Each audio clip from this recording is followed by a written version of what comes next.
ডাঙৰ মানুহ ঢুকালে লিখি দিওঁ কবিতা।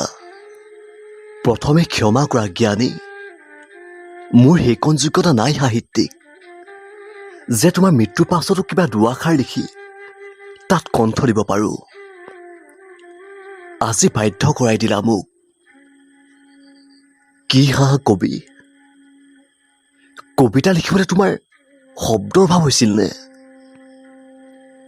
কি উপন্যাসিক, কাহিনী নহ'বলৈ অসমখন মুক্তই হৈ গ'ল নেকি? আমাৰ নৱপ্ৰজন্মৰ জীৱনক তোমাৰ কথাই আৰু সলনি কৰিবলৈ আছিল। তোমাৰতো সময়েই নাই, ঘপককৈ কন্দুৱাই গুচি গ'লা। নাপাওঁ জানা, তোমাৰ দৰে বুদ্ধিজীৱী ক'তো নাপাওঁ।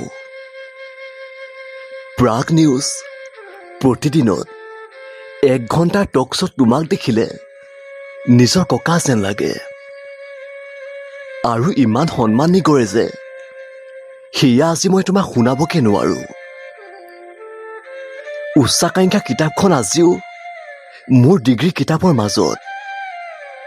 তোমাৰ বাহিৰে আনে কিতাপ লিখিলে কিতাপ যেনেই নালাগে।